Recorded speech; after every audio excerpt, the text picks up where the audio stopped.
Family Credit Management is a non-profit credit counseling agency. We specialize in helping people take control of their debt. People call in every day. By the end of the call, they're feeling better. They know there's some hope out there. For over a decade, Family Credit Management has helped tens of thousands of Americans deal with the burden of debt. If you're struggling with debt, the most important thing is to take control of it. Now's the time. Good evening and welcome. We are back with another great season for Family Credit Management. My name is Letitia Griffin, and I am a certified credit counselor and housing specialist. So for the next 25 minutes or so, I'm here to answer any questions that you may have regarding your finances, regarding credit reports, regarding debt, collection agencies, anything you've got questions on. Feel free to give us a call. The number is on the screen, so go ahead and take advantage of that. Now also, if you don't get a chance to answer your question during this time, or you think of a question later, or you're really not comfortable on the air, don't worry about it. What I want you to do is go ahead and give Family Credit a call, and you can reach them at 800-994-3328. So this marks another season for us, and one of the important things that I wanted to point out is that, guess what? It's tax time. Everyone is talking about tax season, and if you need to know that tax date is just around the corner. It's April 18th to have those taxes in. Now, if you do not have that, don't worry about it. Don't stress out so much, because there's help out there, and I want you to look for the help that you need. Now, there's the Taxpayer Advocate Office. They've got great resources for you, and you just call them. They're very, very personable. You can tell them what you're going through, what problems you may be having, and they will help you. Now, their number is 877-777-4778. Now, that's the number for the Taxpayer Advocate Office. I find that they have been really great, even answering any types of questions that I have while I'm actually filing my taxes too. So feel free to give them a call and reach out. Remember, it's not that far away from April 18th, and you don't want to get caught owing Uncle Sam. So you need to call them, and if you find that you actually owe them, they're actually going to help you set up a repayment plan directly with the IRS. So they're really great about that too. Now, while we're thinking about tax season, a lot of people have gotten their tax refunds already. And what do you do with it? What did you do with it? If you want to give us a call and just share some tips, ideas that you have, or even if you have questions about what to do with your money, because we've got some really, really great resources to help you with that. Now, if you, like I said, you don't get a chance to call, you can call a certified counselor on standby at Family Credit at 800-994-3328. Now, they've got some really great tools for you too. A lot of people right now are really just getting their refunds, thinking about their refunds, and thinking about what am I going to do with it. But the number one thing that you need to try and remember is to set a plan of action for yourself, so that you don't find yourself without money, and that you don't find yourself in a situation that you can't handle. The first thing you want to do is work on setting up an emergency plan. Emergency plans are great for everyone to have, and it's very important for you to have a plan just in case. You never know when an unexpected expense will come out the blue and just wipe out everything that you have. So you really do want to concentrate on that and work to make that plan work. Now, with Family Credit, they've got some great material. This is called the spending plan, which you can contact a counselor and request this, and it will be sent to you. And you can also download it at the Family Credit website at familycredit.org. But with this spending guide, it's got some really great tips and ideas for you. It talks about setting goals. That's the number one rule. And you've probably heard me say it 1,000 times, that when you think about budgeting, the first thing you want to do is set a goal. When you think about doing anything with your finances, the one thing you want to do is set a goal first. Think about it. What is it that you want your money to do for you? Because we work hard for our money. We work so hard for it. But a lot of times it feels like our money just gets out from under us. We don't know what happened to it. There are unexpected expenses, and we want to be prepared for that. So how do you prepare yourself for it? You have to start. When you have these little bursts of money, like with your tax refunds, put some of it away.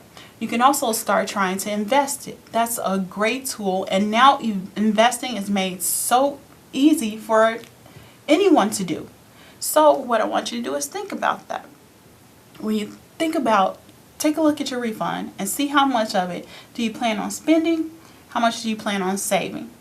And then I want you to think about it again, because a lot of times we make impulsive decisions and we just think, okay, well, I don't need to really save. This is what I have now. I need to pay off my bills. I need to buy this. I need to buy a new stove, refrigerator, those types of things. But you really do want to see about making your money work for you. There's so many different opportunities nowadays for people to save. You've got your regular savings accounts. There's money market accounts. And then there is investments. So you want to look at that and think about which one will actually work for you. Now when you sit down and start thinking about this, you do want to keep your goals in mind and write those down. Write them in a place where you know you will see them all the time. Sometimes it's good to put it in your wallet, on your refrigerator. Personally, I keep mine in my car where I can see it every day while I'm driving to work. And that way you can look at your goals and see what it is that you want to accomplish. And it helps you. It really does help you when you're thinking about your money smart decisions and choices. What it does is you're learning to modify your own personal behavior to accomplish your goals. And that's something that we all need to do. And we all need to take stock in. Now, when we were growing up, a lot of times we didn't get that special attention. We didn't get the care that we needed. No one really talked about money as far as finances go. You didn't really get money lessons. So it's important that not only while you're doing it with yourself, you look at those values with your children.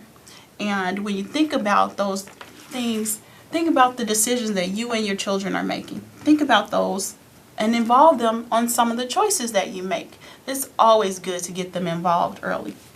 I do want to point out that there is a great tool that Family Credit has available, and it's called Catherine and Elizabeth Go Shopping.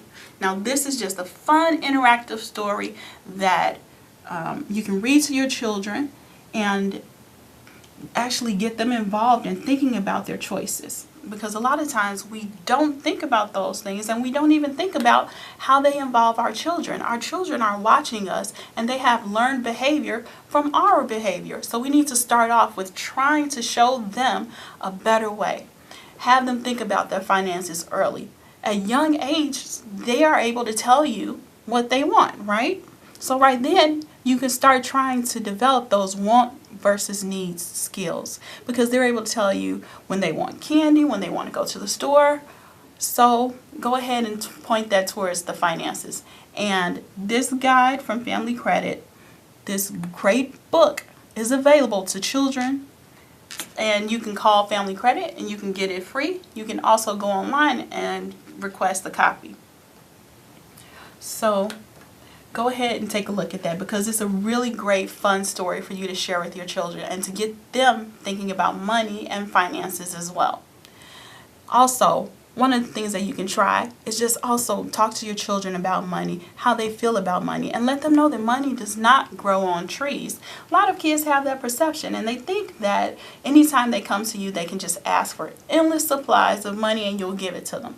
But get them thinking about the choices and the things that they're even asking for, and ask them to value it.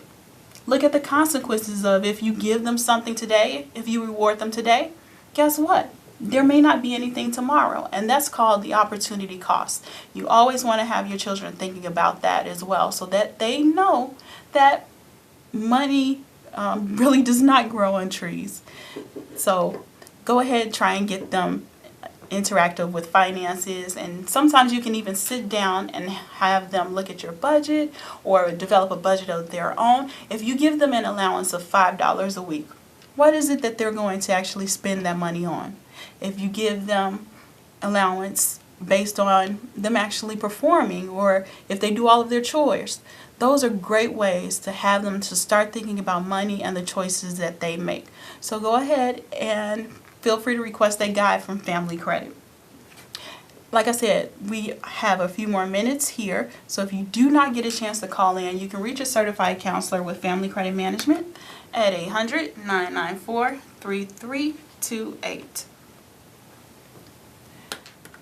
Now, after you start thinking about your budget, you do want to think about, like I said, you think about your goals, and then you want to sit down and look at how much money you're actually bringing in. Look at your regular household monthly spending budget. How much are you actually bringing in? Think about those things and think about your expenses. Now, I don't want you to look at your expenses just yet, because right now we're still working on the income. So look at your income and look at how much you're bringing in. You get hired making $10 an hour, working 40 hours a week. You think you're really bringing home $400? You're really not. It's more like 270 to 300, something like that, because a lot of times we don't think about how much we're actually going to be bringing in. We're just thinking about our potential. And you do have the potential to make more, but you need to know how much you actually earn before you can do that. Now, when you're looking at your income, think about, after you look at all of the deductions and everything coming out of your check, you really do want to bank on money that you actually have. You don't want to bank on money that you don't have. So don't think about that tax refund. Yeah, we know that we're getting it or we've gotten it, but it's not something I want you to depend on. Anything that comes in other than your personal income is a surplus. And we need to see it as that. We don't want to be dependent on it. So we need to make our monthly budget work with us, with what expenses that we have and with what income that we have to cover it. So take a look at your budget. You've got your income written down. Now I want you to start going through your expenses. When you're looking at your expenses, a lot of people wonder, well, what's the right amount to budget for certain things? And I'm glad you asked. With the spending plan that Family Credit offers, they actually give you an interactive table inside the monthly spending plan that you can use, and it will tell you that when you're looking at your housing expenses, you should only be actually contemplating about 30% of your income. So what I want you to do is take your income, you know how much you make, now do 30% of that. Then you want to put that to the side. That's for your housing expenses. When we're talking housing expenses, I don't mean just your rent or your mortgage payment. I mean your actual housing expenses. You want to take a look at your property taxes. You want to take a look at renter's insurance if you're paying that. You also want to look at your utilities. Now, all of that needs to fit within that 30%. Next, you want to take a look at your transportation and those types of expenses. And that actually should be about 20% of your actual budget. When you're thinking about transportation, it's not just the car. Now, transportation could also mean public transportation. How much do you spend on that each and every single month? How much do you spend on gas?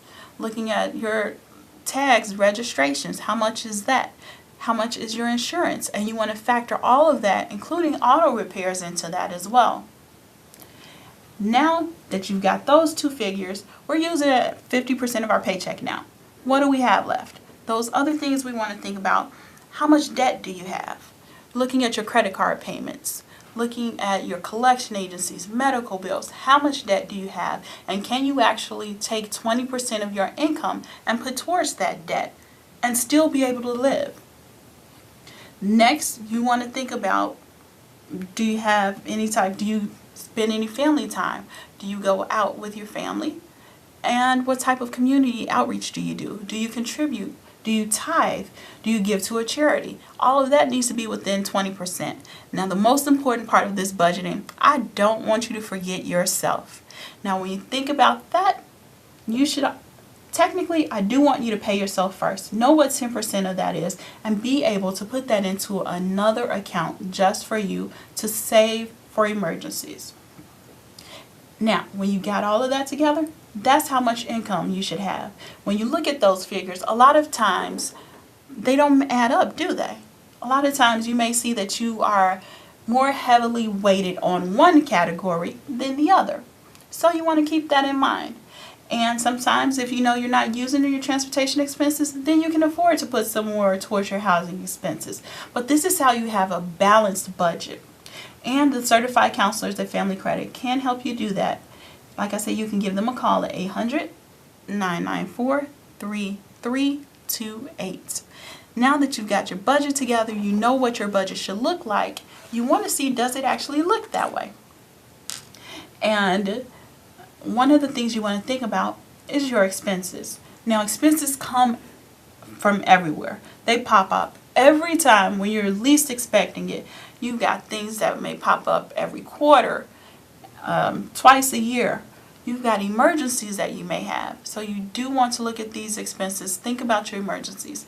And a good way for you to get a hold of things is to actually look at and pay attention to your own personal spending habits. What are some things that you do that you can actually get rid of? What are some things in the course of a month that you feel like you can't live without, but maybe you could cut back on? So you want to think about those types of things and those types of choices. Now, I do want you to take a look closely at your utility bills. The reason why I ask you to do that is because you want to make sure that you know everything that you are being charged for. A lot of times utility companies will throw things in that we have no idea what they are. Have you really paid attention to how many times or how much the taxes are on your utilities, on your phone bill? Do you even know what some of those are covering? And do you have to pay those? Those are questions that you can contact your utility companies to actually ask and get an answer on. You may find that you're being charged for something that you really don't even have to be charged for. There are some utility companies that may charge you to service your furnace. Are you getting the service that you're actually paying for? Probably not. Maybe it's something that they can take off for you. So you want to think about that. Look at those utility bills, and then you want to get a hold on them and start to maybe save them for 2 or 3 months or so, and to compare your bills. You can also ask your utility companies just for your last year's worth of history and see what seasons did you use more than you needed, or what seasons do you feel you can cut back on. Where can you spread out your payments? One of the things that worked for me when I was paying when I looked at paying bills is that I noticed that I can pay my rent on time. I was fine with that, but every now and then a ComEd bill would come out of nowhere and I wouldn't have the money to pay it. So what do you do in that instance? I had to modify my behavior. So one of the things that I looked at doing was looking at my paycheck, and I saw that I got paid twice per month. So I was able to take a small amount out of each paycheck, and I just took $20 or $30 towards each bill and allocated it that way. And I began to pay on it each and every single time I got paid. So that means that sometimes it was even more than twice a month. So I made those payments, and instead of getting those bills that said due now, I started to get those bills that said do not pay, or you have a credit, and I would let that build up and keep that going. And what happened was, if I ever came into a time where I needed money or there was an emergency that popped up, I was able to stop the payment for that month or for however long I needed. But my utilities were already taken care of. It wasn't something that I had to worry about. And with the use of automated billing, it actually helped, because guess what? I didn't have to remember to go in, to log in, or to call them or mail out the payment. I can just set it up so that it will draft on whatever days I needed to, whenever I got paid, and it would draft that day, and I wouldn't have to worry about it. That was less stress on me too. That's also played a lot in your financial, it also plays a lot of your financial well-being. So think about that. Look at those expenses, those utilities, and see what you can do to relieve some stress in your budget. Next, let's think about those collection agencies or medical bills that you may have piling up. What can you do with those? A lot of hospitals, facilities, a lot of medical programs, they offer charity assistance. And charity assistance is available for anyone. It doesn't matter how much you make. If you don't make anything, whatever it is, they will be able to offer you some sort of discount. There's no way that they will tell you that you don't qualify for charity assistance, but you do have to take the initiative and find out what each network offers. The way that you do that is you contact the billing department once you get a bill, and you can ask if there is any types of charity assistance available. When you do that, they'll let you know, and they'll probably send you out an application, or you'll probably have to sign up for it. but they will send you out that. And sometimes you do have to verify your income, maybe send in your W-2. But it's not done so that they will deny you. It's just done to see how much they can help you. So remember that. Remember to always ask for charity assistance for any types of medical bills you may be having. Anything you're struggling with, feel free to ask and just get assistance for that, because you never know what programs are out there that will help you so that you can live comfortably, so that that stress is alleviated. So feel free to ask. Again, you can reach out to a certified counselor at Family Credit at 800-994-3328. Now, another thing that we want to look at when we have our tax refund is big purchases. There is a great website out there. If you look on Consumer Reports, they will give you an actual guide as to what the best time of the year is to buy for certain things. If you're looking at making big purchases, you don't want to spend a whole lot of money, or you don't want to spend more than you have to and be out the money that you just got. So you want to make sure that you're making money smart choices, money smart decisions. And think about that. Look at Consumer Reports and do your research on whatever product it is that you're looking for. Right now, I know a lot of people are looking to redecorate or to purchase furniture or to redo their kitchen. But really do your research and find out the lowest possible cost alternatives for you. Also, do your research on the product that you're selecting, because a lot of people may just pick a product because they think it's a good price, but you don't know.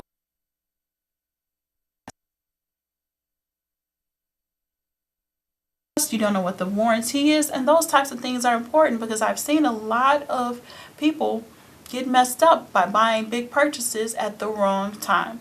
So look for those discounts. Also, whatever store you're shopping at, look to see if they do offer you a discount online. And you can do that by going directly to their website or opening up a separate window and doing a Google or whatever search engine you use. Do a search, put that store name in, and then type the word discount code or coupon code after it. A lot of times you will save a lot of money just by doing that. Then you want to make sure that you not only do your research on the store, but do your research to see if that item is available somewhere else cheaper. A lot of places offer different alternatives for you and for your products.